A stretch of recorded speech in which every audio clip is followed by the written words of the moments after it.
और परमेश्वर का वचन कहता है जहाँ 2 या 3 मेरे नाम पे जमा हो उनके बीच में प्रभु ने मुझे ऐसे दिखाया, जहाँ 2 या 3, यहाँ 2 यहाँ 3, हम प्रभु के नाम को धन्यवाद देते हैं। हम प्रार्थना से प्रभु के वचन में जाएं। Hallelujah hallelujah hallelujah. Thank you Lord Jesus. धन्यवाद देते हैं परमेश्वर पिता इस सुंदर समय के लिए, प्रार्थना विनती और तेरी उपस्थिति में तेरे वचन के द्वारा तूने हमें जोड़ा और बनाए रखा। इसलिए प्रभु तेरे नाम को ऊंचा उठाते और अपने हाथों को तेरी ओर उठाते प्रभु जी, क्योंकि हम विश्वास करते प्रभु जो वचन हमारे दिलों में आज बोया जाएगा, जो वचन मेरे दिल में आएगा प्रभु, जो तू अपने वचन के द्वारा मुझे और हम सभी भाई बहनों को मार्गदर्शन करेगा, वो वचन हमारे जीवन में फल लाएगा, ताकि प्रभु यीशु मसीह वो वचन के द्वारा हम सबके जीवन में उन्नति आए। धन्यवाद तेरे इस पवित्र वचन के लिए। धन्यवाद के साथ यीशु मसीह ये प्रार्थना तेरे प्यारे मीठे पवित्र नाम से मांगती हूँ, सुनो कबूल कर। Obedience brings miracles. आज्ञाकारिता में चमत्कार है। चमत्कार है आज्ञाकारिता में।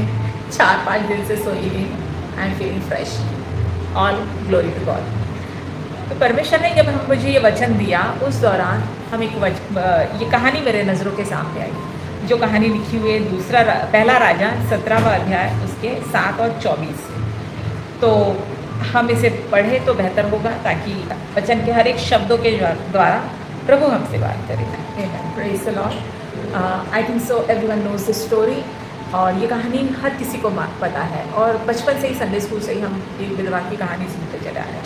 और जब ये कहानी मैं पढ़ रही थी तो परमेश्वर ने मुझे 3 बातें बताई, और जब ये 3 बातें मुझे बताई और मैं सीख रही थी, तो इसी दौरान अभी जब आज मैं 2-3 दिन से जो ट्रैवल में हूँ और मतलब थकी हुई हूँ, और परमेश्वर ने इस समय ट्रेन में बैठे बैठे मुझे एक और बात बताई। इसीलिए प्रभु के नाम को धन्यवाद देती हूँ, पवित्र आत्मा का धन्यवाद, क्योंकि उसने मुझे नई बात सिखाई, और वही बात मैं आप लोगों को सिर्फ शेयर करना चाहती हूँ।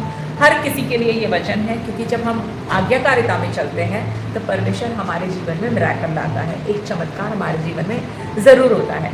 सबसे पहले हम ये जानते हैं एलिया परमेश्वर का बहुत बड़ा सेवक था, और एलिया ऐसा है जो जीवित परमेश्वर के पास अभी भी स्वर्ग में है। तो जब हम देखते हैं कि जिस बंदे को परमेश्वर ने अभी मृत्यु का अनुभव नहीं दिया है, अगर वो बंदा आज्ञाकारिता में चलता है, तो हम सब जानते हैं हम मरने वाले हैं, इस शरीर से मरने वाले हैं, तो हमको ज़्यादा आज्ञाकारिता में चलना है। सबसे पहले 7वें वचन में लिखा हुआ, 7वें नहीं, मैंने 7वें से इसलिए पढ़ाया क्योंकि ये कहानी का बैकग्राउंड हम जानते हैं कि वो वहाँ अकाल पड़ा था। खुद एलिया ने कहा था कि अकाल पड़ेगा, 3.5 साल मेंह नहीं बरसेगी और वर्षा नहीं होगी और सूखा पड़ा रहेगा, तो खाना नहीं मिलेगा। तो परमेश्वर ने उसके लिए इंतज़ाम कर दिया, उसके लिए कौवों को भेजा, रोटी खा रहा है, सब ठीक चल रहा है। जब नाला का पानी सूख गया, अब क्या करें? तो अब कौवे रोटी लाएंगे पर पानी भी चाहिए, तो इसीलिए परमेश्वर ने उसको कहा कि तू सिदोन में सारफत नाम के गाँव में जाना। अब यहाँ मुझे परमेश्वर का वचन बहुत अच्छा लगता है। वचन 8 में लिखा हुआ है, तब यहोवा का ये वचन उसके पास पहुँचा। हम ये जानते हैं कि वचन परमेश्वर का पवित्र वचन सत्य है, पर हमें परमेश्वर का वचन ये क्लियरली नहीं बताता कि वो वचन किसी के द्वारा पहुँचा, परमेश्वर ने एक वाणी भेजी, कैसे, ये हम नहीं जानते। पर ये हम जानते हैं कि एलिया ने उस वचन का आज्ञा का पालन किया। वो तो नाले के पास था, पानी और रोटी उसे रोज मिल रही थी, पर जब ये सब कुछ, जब उससे सोचा, परमेश्वर का वचन जब उसके पास आया, तो वो उठा और वो उस नगर पहुंचा। लिखा है वचन में कि तब वो सिदोन गया। सिदोन में जो सारफत नगर है वहाँ गया। वो इज़राइल का परमेश्वर का सेवक था, और वो ये भी कह सकता था कि मैं इज़राइल छोड़ के सिदोन क्यों जाऊँ खुदा, तू मुझे इसी देश में मेरा इंतज़ाम कर दे। यीशु मसीह ने इस स्त्री के बारे में लूक में लिखा हुआ है 4:24 में, हम उसे रीड करेंगे तो वो अच्छा रहेगा। We can read Luke chapter 4:26। यीशु मसीह को पता था कि यीशु मसीह ने हमको बताया कि परमेश्वर ने उसे इज़राइल में बहुत सारी विधवाएं थी, चाहो तो किसी के पास भी खुदा उसे भेज सकता था, पर परमेश्वर ने ऐसा नहीं किया, उस स्त्री के पास भेजा, क्योंकि परमेश्वर ने खुद उसको वचन के में लिखा हुआ है कि परमेश्वर ने बोला, मैंने उस स्त्री के मन में डाला है कि वो तुझे रोटी दे। अब आगे की कहानी हम देखते हैं कि वो जब उस गाँव के गेट पे पहुंचता है, वो स्त्री वहाँ खड़ी लकड़ियाँ बिनती होती है और वो सोचता है सबसे पहले वो होता खाना तो कैसे, हम भी इंसान है, खाना कैसे मांगेंगे, तो वो पहले पानी मांगता है। उसके पास पानी की कोई कमी नहीं थी उस स्त्री के पास, लेकिन उस स्त्री ने बोला ठीक है पानी, बोला जा मेरे लिए पानी ला, तो पानी लाने चली जाती है। पर जाते वक्त ही वो उसको बोलता है कि रुक जा, जाने से पहले एक रोटी मेरे लिए लाना। तब यहाँ प्रॉब्लम आ जाती है, क्योंकि जब हमारे पास थोड़ा होता है तो हम किसी को देने के लिए मना करते हैं, चाहे वो अपने क्यों ना हो। ये स्त्री तो सीधी है, उसके पास एक बेटा है, तो वो कहती है कि मेरे पास सिर्फ थोड़ा आटा है, सिर्फ थोड़ा तेल है, ये इतना है कि हम इतना खाना खा सकते हैं कि इसके बाद हमको खाना नहीं मिलेगा और हमको निश्चय पता है कि इसके बाद हम मर जाएंगे। वो ये बात वो जानती है, लेकिन एलिया खुदा का सेवक है, वो उसको बोलता है ठीक है, क्योंकि खुदा ने उसको उसके पास भेजा है, इजराइल के किसी विधवा के पास नहीं भेजा। वो उसे बोलता है अगर तू ये करती है तो चिंता नहीं कर। उसने, मैं इंग्लिश में ने ये 2 पॉइंट लिखे, मुझे बहुत अच्छा लगा। सबसे पहले एलिया उसको बोलता है डोंट बी अफ्रेड। उसको डर था मौत का, क्योंकि खाना खत्म होने के बाद वो मरने वाली थी, वो भी और उसका बच्चा भी। फिर बोलता है go home and do as you have said, क्योंकि वो बोलती है कि मैं इतना रोटी जाऊँगी, बनाऊँगी, खाऊँगी और उसके बाद हम मर जाएंगे। तो जा तो रोटी तो बना, और रोटी बना के सबसे पहले जब तू रोटी बनाएगी एक छोटी रोटी मेरे लिए बनाना। तो वो स्त्री ने क्या किया, सुन लिया पहले और उसके आगे उसको बोला कि क्यों तू ऐसा कर कि पहली छोटी रोटी मेरे लिए क्यों बना, क्योंकि मैं जानता हूँ, मैं जिस परमेश्वर का सेवक हूँ वो कहता है कि जब तक इस देश में अकाल बना रहेगा, जो भी तेरे पास है वो कभी ख़त्म नहीं होगा। जैसे कि तेरे मटके का आटा ख़त्म नहीं होगा और तेरे पास जो जार है, जो कुप्पी है, उसका तेल कभी ख़त्म नहीं होगा। अभी इस स्त्री को कुछ नहीं पता है, सबको पता है कि अकाल पड़ा हुआ है। जब सब, जैसे कि हम बोलते हैं ट्रेन बंद हो गई है तो हम ट्रैवल कैसे करेंगे, सबको पता है ट्रेन बंद हो जाती है, लेकिन खुदा बोला कि मैं तेरे लिए ट्रेन भेजूँगा, तो हम विश्वास नहीं करेंगे। ये नॉर्मल बात है। मैं आज के डेट का एग्जाम्पल इसलिए देना चाहती हूँ क्योंकि ऐसे होता है नॉर्मली। तो उस समय उस स्त्री के भी मन में आया होगा कि अरे मैं इतना ही आटा है, एक रोटी इसको दे दूँगी तो मेरे लिए और भी थोड़ा रहेगा, फिर मैं क्या पता, ये तो बोल रहा है पर हुआ नहीं हुआ, किसे पता। पर फिर भी उस स्त्री ने आज्ञा का पालन किया। सबसे पहले ये बात अच्छी लगती है कि अगर एलिया ने आज्ञा का पालन करके इज़राइल न जाते हुए सारपत पहुंचा, तो उस स्त्री ने भी आज्ञा का पालन किया। उसने उस अंदर गई, अपने घर में जाके उसने सबसे पहले जो रोटी बनाई उसको दी लाकर, और ऐसे हुआ कि उसके तेल का, मतलब उसके कुप्पी का तेल कभी ख़त्म नहीं हुआ। ये हमको इसलिए मालूम पड़ता है क्योंकि एलिया उसी के घर जाकर टिका रहा। ये अच्छी बात है, खुदा ने ये भी बोला था कि मैं तुझे वहाँ भेजता हूँ, पर उसे ये नहीं पता था कि उसको वहीं रहना है, लेकिन वो उसके साथ रहने लगा। और जब वो उसके साथ रहा, जब हम परमेश्वर के लोगों के बीच में, जब हम परमेश्वर के संगति में, जैसे हम अभी इस चर्च में जमा होते हैं, हम गिने चुने लोग हैं, लेकिन जब हम आज्ञा पालन करते हुए क्या कहते हैं उसे, हम ईमानदारी से, सच्चाई से, consistently if we follow God and obey him, then we will see miracles in our life. मैं ये बोलती हूँ कि आज अगर हम 5 हैं तो हम विश्वास की आंखों से हम देख सकते हैं कि इस जगह में 50, 500, 5000 भी हो सकते हैं। परमेश्वर के लिए कुछ असंभव नहीं, बट ओनली वॉट, हमें वो लोग चाहिए जो परमेश्वर की आज्ञा का पालन करें, और हमें वो करना है जो दिखाई नहीं देता।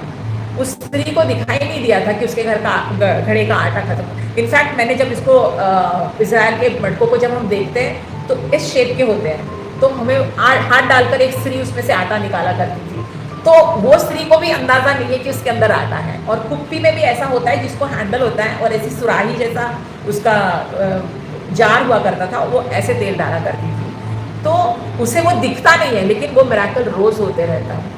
तो ये आज्ञा पालन करने से हमारे जीवन में, हम अगर अपने जीवन को देखें तो हमारे जीवन में ये लागू होता है। इसीलिए परमेश्वर हमको इस वचन से सिखाता है कि हम आज्ञा में बने रहें। आगे एक अद्भुत बात इसमें, ये कहानी अभी यहीं ख़त्म नहीं होती, उसके ज़िंदगी में चमत्कार चल रहा है। जब हम मिरेकल में चलते हैं तो सब कुछ अच्छा होता है और हमें अच्छा लगता है, लेकिन हम उसमें बने रहना चाहिए। और आगे फ्यूचर के लिए भी हम ये देखते रहना चाहिए कि परमेश्वर ने अगर हमारे जीवन में ये चमत्कार दिए हैं तो उसके हमारे जीवन के लिए कोई प्लान्स है, कोई योजनाएं हैं। और ये चमत्कार के बाद और भी, ये चमत्कार छोटा चमत्कार है लेकिन वो और भी होगा। आपके बेटे के जीवन में चमत्कार हुआ है, अब और भी आगे प्रभु से इस्तेमाल करेगा। और भी परमेश्वर के कुछ प्लान्स है उसके जीवन के लिए जो मुझे नहीं पता, आपको नहीं पता, लेकिन वो खुदा जानता है। आगे हम कहानी में देखते हैं कि चलता रहा और एक दिन अचानक उसका बच्चा मर गया, सांस लेना बंद कर दिया। खाना मिल रहा है, खाना खाने का, चीज़ें मिलने का जो चमत्कार है, नॉर्मली जैसे हम प्रार्थना करते हैं प्रभु हमारी सैलरी बढ़ाता है, ये सब अद्भुत बातें होती तो अच्छा लगता है, ये सब सही है। लेकिन जब ये बच्चा मर गया तो उसने सोचा अब क्या। तब वो अब परमेश्वर के सेवक के पास जाती है और बोलती है कि ये तूने क्या किया, तू मेरे घर में आया, मेरे घर में रह रहा है और ये क्या है, मेरे पाप तू गिनवा रहा है, मेरे गलतियों के कारण तूने मेरे बच्चे को मरवा दिया। अब उसने उसके लिए चमत्कार किया था, रोज उसके द्वारा से प्रभु के सेवक के द्वारा चमत्कार चल रहा था, लेकिन अब उसे ब्लेम कर रही है। तो बहुत बार ऐसा होता है कि जो लोग हमारे जीवन को डिफाइन करते हैं, जो हमारे जीवन में बरकतें लाते, कभी कभी हम ऐसे लोगों को, परमेश्वर के सेवकों को भी हम बोलते हैं हाँ शायद वो 500 लोगों का ये मर्जी होगा, हाँ शायद ये नहीं होगा। हम ऐसा डिफाइन करते हैं जो हमें नहीं करना चाहिए, क्योंकि परमेश्वर ने कहा है कि एक वचन में परमेश्वर ने लिखा है कि मेरे अभिषेक को गलत नहीं कहना। परमेश्वर ने, यीशु मसीह ने अपने कम्युनियन का जब हम पढ़ते हैं तो 1 Corinthians में यीशु मसीह ने ये भी कहा है कि do not defile the body of Christ, do not अपने परमेश्वर यीशु मसीह के शरीर को, यीशु मसीह का शरीर हम सब हैं, तो we are body of Christ. तो हम सब जो हमारे जैसे और भी चर्चेस के लोग हैं, और भी पास्टर्स हैं, और भी सेवक हैं, और भी अपॉस्टल्स हैं, और भी प्रॉफिट्स हैं, वो सारे प्रभु के अंग हैं। तो हम अपने यीशु मसीह के अंगों को कभी भी किसी भी तरीके से गलत नहीं बोलना है ना, क्योंकि ये करने से हम यीशु मसीह जो हमारा सिर है उसका हम अनादर करते हैं।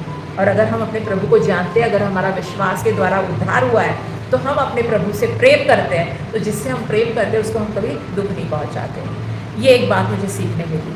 उसके बाद में ये कहानी में आगे जब उसका बच्चा मर गया तो तब एलिया ने उसको बोला तेरे बेटे को मुझे दे। अब कहानी के अनुसार और वचन के अनुसार ये लिखा है कि वो बच्चा उसके गोद में था, और तब उसने क्या किया, उसने अपने बच्चे को गोद से लेकर उसके पास दे दिया। और इस प्रभु के सेवक ने, एलिया ने, उस बच्चे को लेकर वहीं जगह ऊपर अपने कमरे में ले गया। अगर एक माँ अपने बच्चे को नॉर्मली किसी से अलग नहीं करती, ये सिचुएशन में जब हम देखते हैं कि ये तो परेशान हो रही है क्योंकि ये उसे ब्लेम कर रही है, इसे लगता है कि प्रभु के सेवक ये एलिया जब मेरे घर में आया इसी वजह से मेरा बच्चा मर गया है।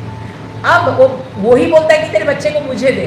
तो अगर वो माँ हूँ तो मैं अपने बच्चे को कभी ना दूँ उसको, अगर मेरे दिल में ये ख्याल आता है तो।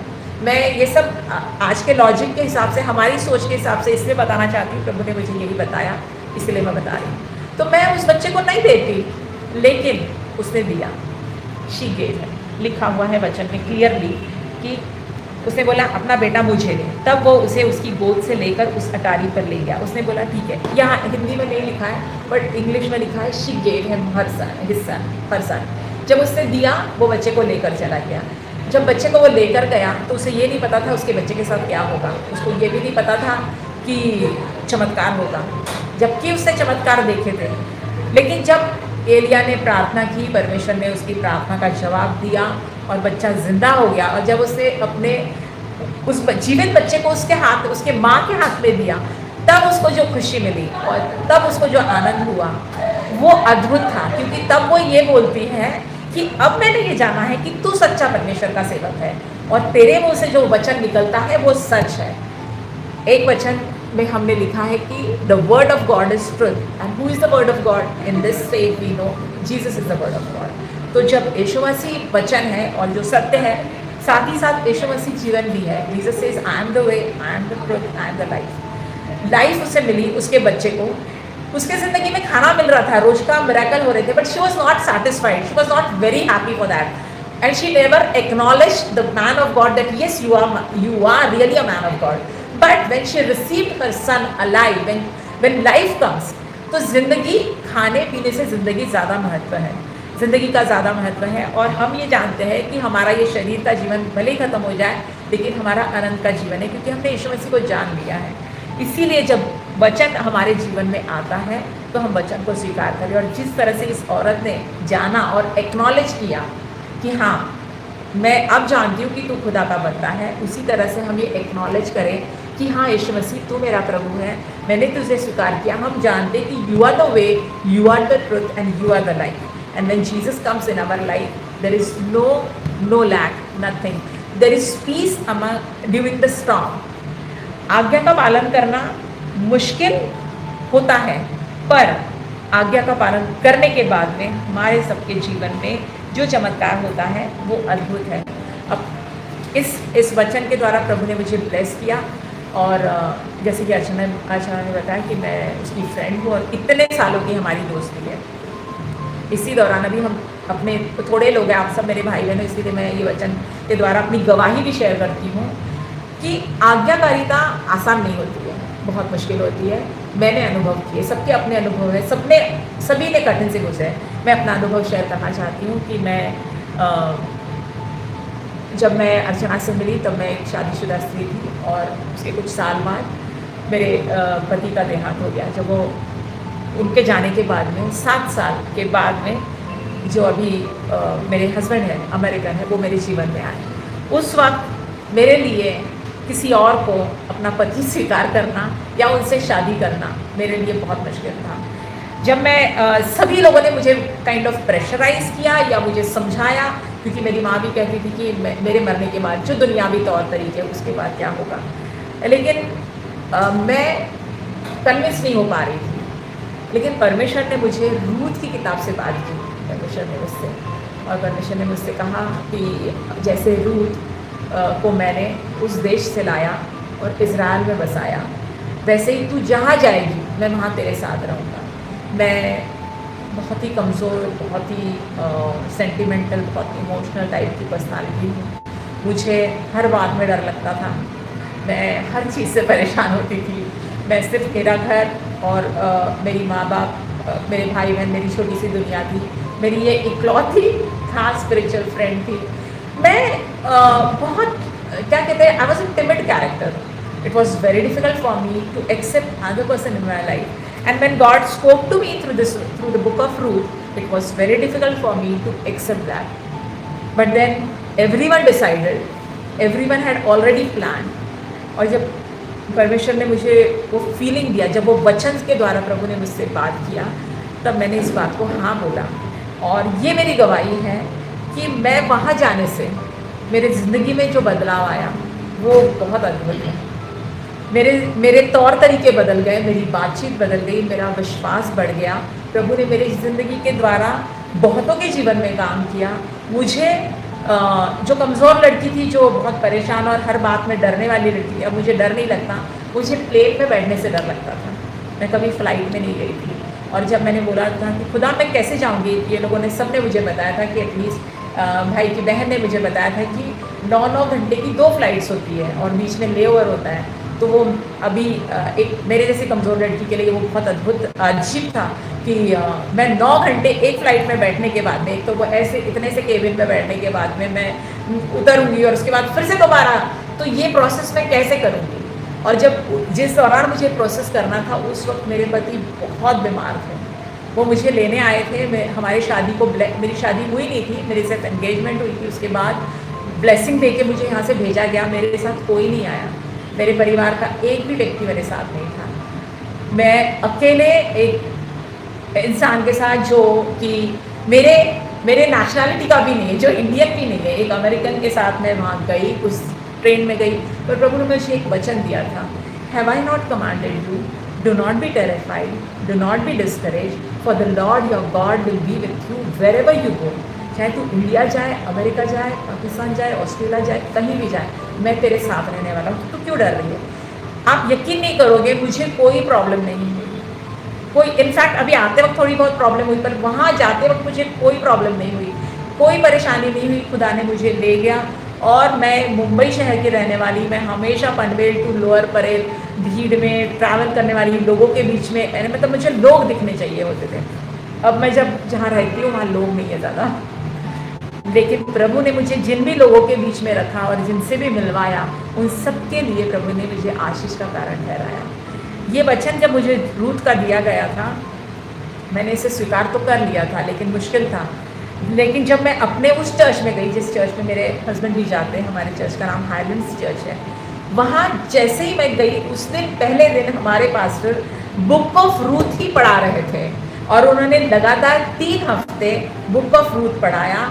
और वो वचन के द्वारा, जबकि उनकी इंग्लिश मुझे इतनी अच्छे से नहीं समझ में आती थी, लेकिन खुदा ने मुझे उन वचन के द्वारा उनके शब्दों को प्रभु ने इतना क्लैरिफाई किया और ये बोला कि तू सही है। मतलब प्रभु यीशु मसीह ने जो मुझे वचन दिया था वो सच वचन था। जब भी प्रभु हमें वचन देता है, परमेश्वर हमसे कभी भी किसी भी तरीके से बात कर सकता है और कभी भी बात कर सकता है, किसी इंसान के ज़रिए, किसी बच्चे के ज़रिए, किसी सिचुएशन के ज़रिए। पर जब भी प्रभु हमसे बात करता है तो हमें उस आवाज़ को सुनना है। Many times it happens, it's a very small voice. हमको लगता है कि शायद ये मेरे मन की आवाज़ है, कहीं ये हम तो नहीं सोच रहे हैं। मैं बहुत थैंकफुल हूँ अर्चना के लिए, बिकॉज परमेश्वर उससे बात करता है और जब कभी उसे ऐसे फील होता है कि ये मेरी आवाज़ तो नहीं है, ये मेरा प्लानिंग तो नहीं है, लेकिन परमेश्वर मेरे द्वारा और हमारी एक और फ्रेंड है सुगंधा, उसके द्वारा और कई लोग उसके जीवन में आते हैं, कोई मेंटर्स लोग हैं और जो सभी भाई बहन और आप सब लोग हैं, उनके द्वारा उसे प्रूफ देता है कि ये मेरी आवाज़ है, ये मैं चाहता हूँ। और जब खुदा जब हमारे लिए कुछ चाहता है तो वो बेस्ट होता है। वो बेस्ट दिखने के लिए जब वो बेस्ट तक पहुँचना होता है तो बहुत मुश्किल होता है वो रास्ता वहाँ तक पहुँचने का। लेकिन जब हम वहाँ पहुँच जाते हैं और जब मुड़ के देखते हैं तब हमें पता चलता है कि हम नहीं कर सकते थे, ये इसमें हमारी कोई ताकत नहीं, इसमें हमारी कोई एबिलिटी नहीं है, इसमें हमारा कोई बड़ी बात नहीं है, ये सिर्फ हमारे खुदा ने हमारे लिए किया है। लोग अभी मुझे देखते हैं और मेरे बिल्डिंग में जैसे मैं कल गई तो सभी ने जैसे ओह अरे वाह शादी हो गई है इसकी, और बहुत खुश हो गए, अमेरिका से आई है। इसमें मेरा कुछ भी नहीं है, ये मेरे परमेश्वर मेरे खुदा की मर्जी थी। जबकि मैं ये शादी मेरे पति के साथ जब हम लोग थे, जब मेरे पति बहुत विश्वास में थे और जब वचन के द्वारा प्रभु उनसे बात करता था, तब मुझे बहुत सारी बातें सीखने मिली और मुझे लगता था कि शायद यही मेरा जीवन है और सब कुछ अच्छा चल रहा था। और वो अच्छे चलते हुए अचानक एक दिन वो ऐसे ही प्रभु के पास चले गए, बिल्कुल ऐसे, मतलब बिल्कुल वो ऐसे खड़े रहे और खड़े के खड़े रह गए। क्योंकि वो हमेशा मुझसे बोलते थे कि जब यीशु मसीह, हमें चिंता करने की ज़रूरत नहीं है, जब यीशु मसीह आएगा तो हमें बोलेगा चल तो मैं यूँ चला जाऊँगा और हम सब लोग, तू भी मेरे साथ, ऐसे यूँ चले जाएंगे हम। लेकिन ये जो रास्ता था, वो 7 साल का जो समय था वो आसान नहीं था। 7 साल में, हर साल में हम सबको पता है 365 डेज, ये हर साल और हर दिन और हर क्षण प्रभु ने मुझसे बात की। बहुत बार प्रभु ने मुझे क्लियरली, जब मेरा मन भी नहीं करता था, जब मैं बाइबल खोलती थी तो एक वचन इतना बोल्ड होके, इतना क्लियरली प्रभु मुझसे बात करता था कि ये मैं हूँ, जो कुछ भी होगा। मैं कहती थी खुदा मेरे दिन बहुत अच्छे थे, मैं अच्छे से चल रही थी, मैं कहाँ गलत हुई, मैं कहाँ आ गई मैं इस दिन में। ऐसे ही मैंने ऐसे बात की प्रभु से और ऐसे मैंने बाइबल खोला। मेरी फ्रेंड कहती थी कि तू बाइबल क्यों नहीं पढ़ती, वचन से क्यों नहीं प्रभु से बात करती। मैंने जैसे वचन खोला, प्रभु ने मुझे बोला do not ask this question, why were these old days, why were those days better than these? Yet these days are not good, but those days were not better. I'll give you the best.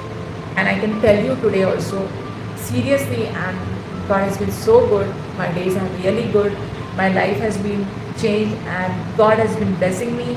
I still face problems. I still have issues. I still go through troubles, trials, temptations.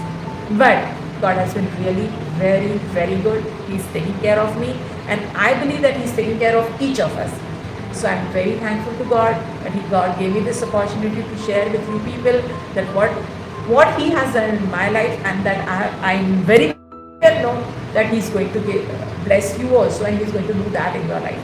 जैसे कि मुझे नहीं पता था, अर्चना ने अभी 128 verse पढ़े बोला।